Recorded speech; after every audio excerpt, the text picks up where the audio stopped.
Welcome to House of Sovereignty, a space for women who are ready to come back to themselves in love, relationships, and life.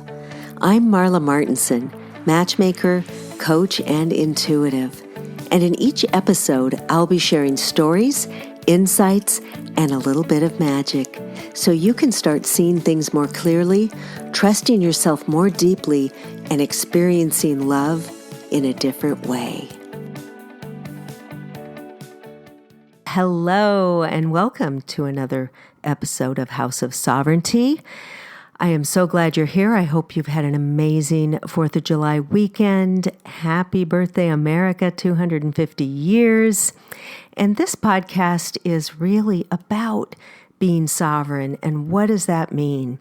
So today I just wanted to hop on here and do a short transmission talking about being our sovereign selves as women and stepping into what we came here to do, what we came on the planet to do, and feeling good about it and feeling confident and knowing that we can do whatever we set our minds to. And I think it's really also about just giving ourselves permission to lean into that soft success. You know how we hear about that from coaches nowadays. Oh, lean into your soft CEO, your soft success and being soft. And since it's summer and depending on where you are, if you're in, the northern hemisphere here, it's summer and a lot of places are very hot right now. I'm in Los Angeles in the San Fernando Valley and the heat, it is heating up. It's in the high 80s and by the end of the week, it'll be up in the high 90s, and that's nothing new for San Fernando Valley in the summer. But we do have a beautiful pool here at home, and so I'm giving myself permission to not even put on any makeup, to sit by the pool, take my lunch there, take my dog Macy swimming, do my work from my I call it, it's actually my bed, but I have a koala bed, which is actually like this really comfortable armchair, and it pulls out into a bed, but you just pull it right out. It's not any big production or anything, and it is the most comfortable thing I've ever sat on or laid on. It's so great. And that's in my sanctuary, and I sleep next to my dog Macy because she's blind and 16, and so I sleep right next to her.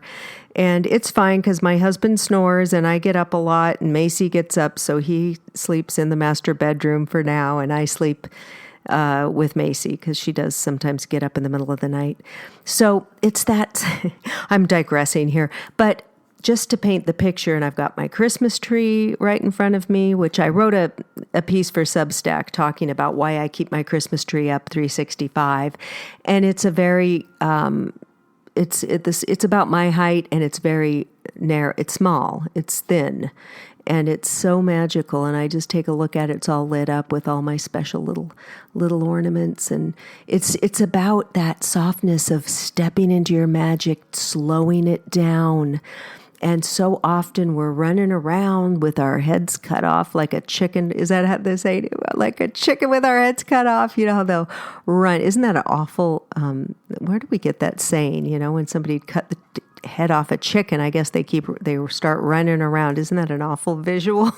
But we're running around, and I'm giving myself permission just the next couple of months to take it slow, get the work done I need to get done, but do it in this manner that just comes back to myself and allows myself to, not put on any makeup if I don't want to, work in my bathing suit. Luckily, I do work from home. Not everybody does, but I'm just doing that. And I wanted to share something with you that I think as a woman, you're going to relate to.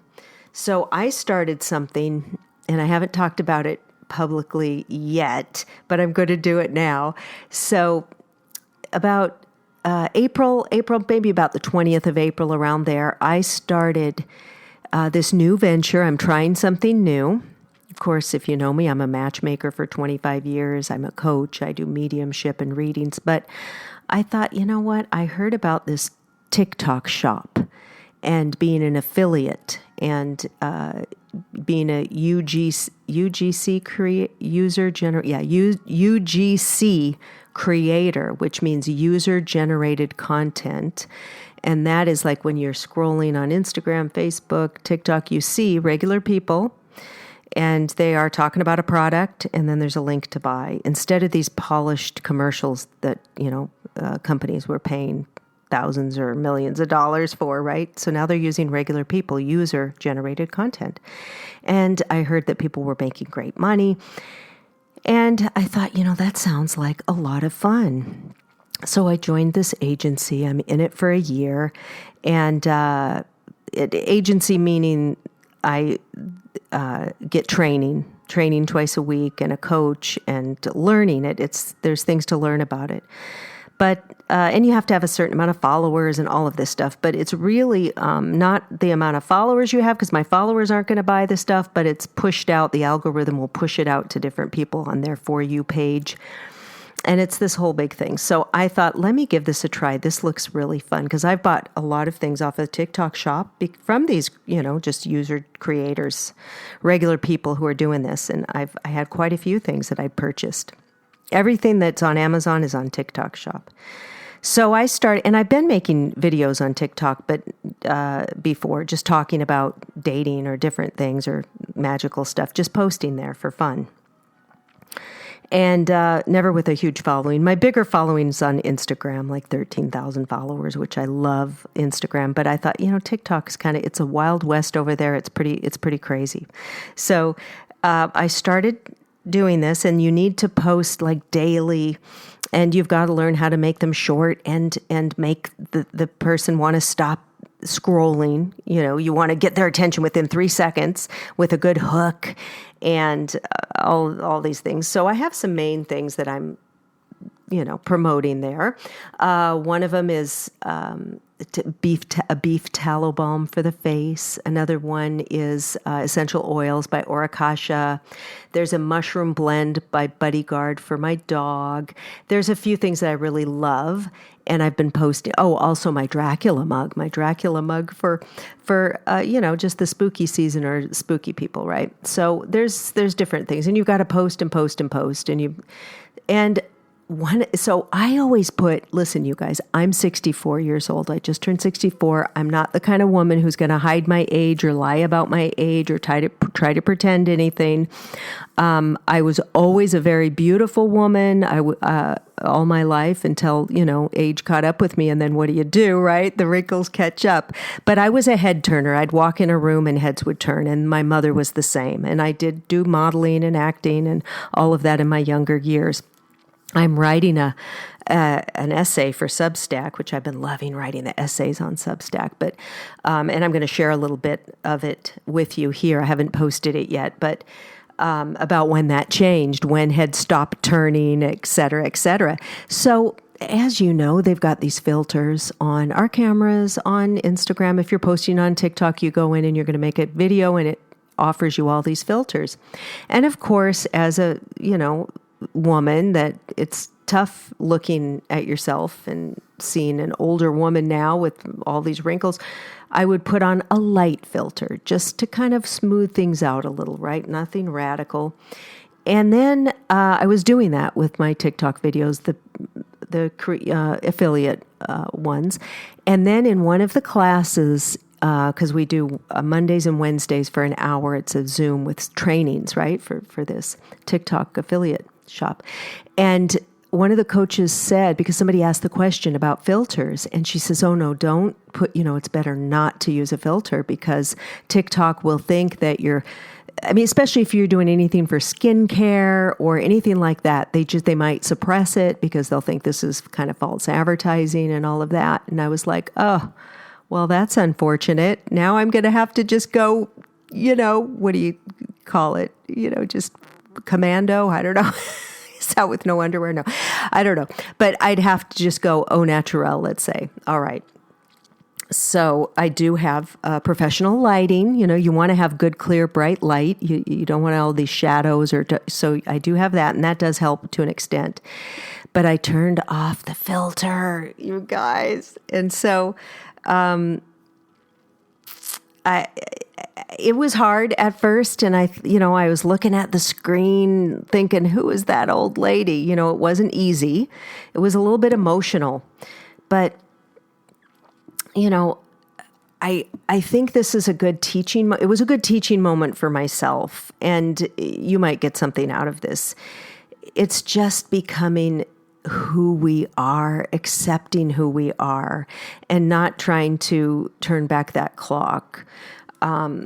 Our culture is, it's Botox, it's fillers, it's facelifts, it's microneedling, it's whatever you can do. It's like, do whatever the hell you could do. Creams and people are injecting their buttocks now and all of these things. And I think about it. And yes, okay, I do color my hair to get it back to its natural red. I whiten my teeth because I drink a lot of coffee and I want nice white teeth. I work out, I swim, I go to yoga, keep my body slim and trim because that's how I feel good. I do my nails, my toes. So yes, there's things that I do to make myself, not to turn back the clock, but to look nice and to look magical and to look fresh, right? But I realized when I turned off that filter, because I used to tease my friends, I'd say, God, if I could just walk around town, walk around life with a filter on my face, is there anything that I could do? But then now that I'm in my 60s, approaching the mid 60s, there's certain things you can go do for the face, but then it's like, okay, well, let's say the wrinkles are erased from the face, but then what about the neck? Then what about the upper arms that's wrinkled? What about my forearms? Now they're starting to get wrinkled. The back of my hands. It's just that it would go on and on. How do you just fix all that? And why do we need to fix it? Why do we need to feel that we need to be fixed? And so I've been leaning into it. In one of the videos, I also do like a lot with a witch's hat, and I do some spook, like the Dracula mug. So I said in one of them, I said, what's an old witch to do? I said, I'm in my crone years. I can't fight it. But I do like to nourish my skin with this beef tallow balm. So I'm leaning into it, ladies. And I would love to hear from you who else is leaning into it and accepting it. We can still keep ourselves fresh and fit and healthy, but not scramble to make ourselves look like, some ironed out version of our old selves. So I would love to have a conversation around that, And so that's my new adventure and something that I've learned there. And also, when I was also thinking about this, these kind of things that people will say. So every now and then, if I mention that I'm 64, then another woman will say, "Oh, wow, you look great," or "Oh, wow, you don't look it." And I know they're just trying to be kind, but it doesn't land right. I don't want. This was something I really thought about, and I don't want the compliment to be based on lowered expectations. Like, I don't want people to be surprised that a 64-year-old woman could be vibrant or strong or stylish, funny, creative, or beautiful. And I don't take it as a compliment because it's sort of like, well, you shouldn't look good at that age, but wow, you do. It's not.